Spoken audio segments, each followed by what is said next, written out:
Praise the lord. అందరికీ వందనాలండి. ప్రభు పేరట పునరుద్ధాన దినము ఆదివారం రోజున మీ అందరికీ సాయంకాలం శుభములు తెలియచేస్తున్నాను. ఈరోజు గెత్సేమనే తోట ప్రార్థనా మందిర పరిచర్యలో ప్రభు వల్ల పరిచర్య జరిగింది. మీ అందరూ ప్రార్థించిన రీతిగా దేవుడు గొప్ప కార్యాలు పరిచర్యలో జరిగిస్తున్నాడు. దేవుడు ఎన్నో కార్యాలు జరిగిస్తున్నాడండి. ఇంకను అనేక మంది మధ్యలో నిలబడుటకు, అలాగే అనేక మందికి దేవుని రాజ్య సువార్త ప్రకటించులాగున మీ అందరి ముందు నిలబడి దేవుని గురించి చెప్పులాగున ప్రార్థించమని అడుగుచున్నానండి. ఈరోజు దేవుని వాగ్దానము రోమాపత్రిక 8వ అధ్యాయం 28వ వచనం.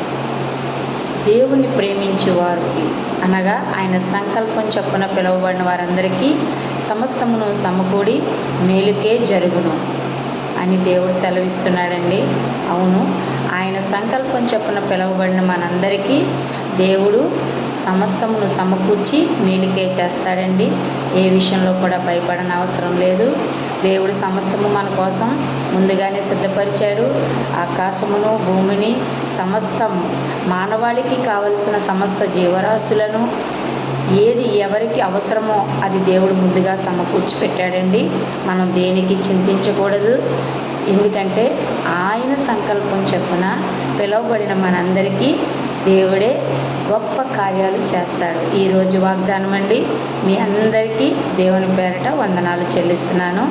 మీ సహోదరండి రాధిక.